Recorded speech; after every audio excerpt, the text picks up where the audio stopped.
Hello there, and welcome back to this triumph of nature. Yeah, it's the Scott Goes Pop channel on YouTube.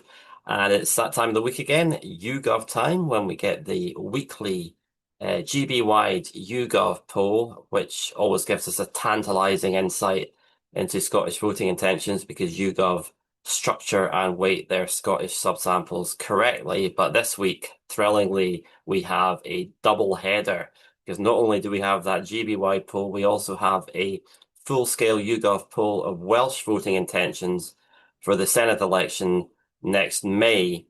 And the results of that poll are pretty astonishing because not only are Plaid Cymru in the lead, but Labour have fallen through the floor, perhaps more significantly, and it's getting hard to see unless something dramatic happens, like maybe Keir Starmer being toppled, how Labour can possibly recover in time to retain their traditional place as the number one party in Wales and in the Senedd.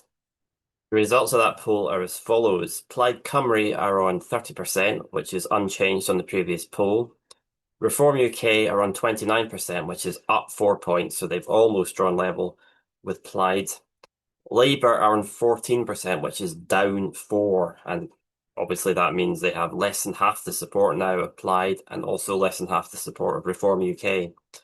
The Conservatives are on just 11%, which is down 2. The Greens are on 6%, which is up 1. And the Liberal Democrats are also on 6%, which is down 1. So, as I said, unless something really dramatic changes, it does seem that it's a straight two-horse race for the most number of seats between Plaid Cymru and Reform UK. But in practice, that means that the Plaid Cymru leader, Rhun ap Iorwerth, should be the overwhelming favourite, should be regarded as the overwhelming favourite to become First Minister, because probably the only way Reform could form a government would be on the same basis that the SNP did in Scotland in 2007. In other words, just by default as the largest single party because nobody else could form a coalition.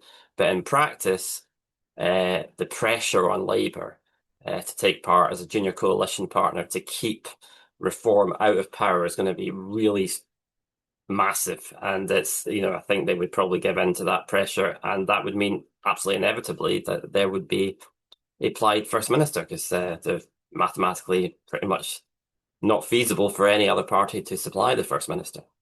That could also mean, in fact, it's quite likely that it would mean that for the first time ever, Scotland, Wales, and Northern Ireland would all have nationalist First Ministers. Nationalist in this case, meaning they all want their countries to leave the United Kingdom. Scotland and Wales, the leaders would want their countries to become independent.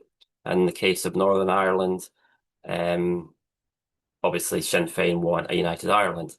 And yeah, the reason that's likely is because the SNP are expected to win in Scotland again, and there isn't actually a Northern Ireland Assembly election due until 2027. So Michelle O'Neill will still be First Minister of Northern Ireland at that point. So would that mean anything in practice? Well, obviously a Scottish referendum doesn't seem to be imminent, and the John Swinney plan seems to be taking us further away from that unless we can change it, and hopefully we can at the SNP conference.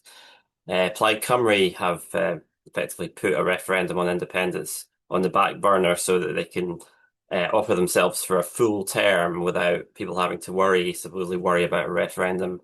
And there's certainly no Irish unity referendum imminent. But nevertheless, if you get to the point where all three countries have a leader that wants to leave the United Kingdom, I'm sure that's going to create a sense of unease in London that the momentum is moving in one particular direction. It's moving towards the breakup of the United Kingdom, and I'm sure we'd start to see a lot of media commentary about that prospect. Okay, so let's turn now to the GB-wide poll. Reform UK are once again in the lead on 29% of the vote. That's up 2. Labour are in second place on 20%, which is down 2, and that takes both Reform and Labour right back to where they were 2 weeks ago. All that chatter last week about how Labour were starting to turn the tide, a load of nonsense. It was obviously just margin of error noise. The Conservatives are in third place on 17%. That's no change. Liberal Democrats are on 50%. That's no change. The Greens are on 10%, which is down 2. So if there was any sort of mini honeymoon for Zach Polansky, that seems to have been reversed again. The SNP are unchanged on the GB-wide vote of 3%, and Plaid Cymru are unchanged on 1%. But in the Scottish subsample, the SNP, as I said last week, they seem to oscillate back and forwards between the low 30s and the high 30s. This week they're back to the high 30s, 36% for the SNP. Labour are in second place on 17% of the vote. Reform UK are in joint third on 15%. The Conservatives, actually an unusually decent result for the Conservatives this week, they're on 15% as well. The Greens come next on 8%, and a poor result for the Liberal Democrats this week, they're on 6%. But yeah, that would be a pretty stellar result for the SNP if that actually translated into a real general election. They would win a landslide. Labour would be pretty much wiped out again, I would think. Haven't done the numbers, but I would imagine either it would be only Ian Murray or maybe nobody at all.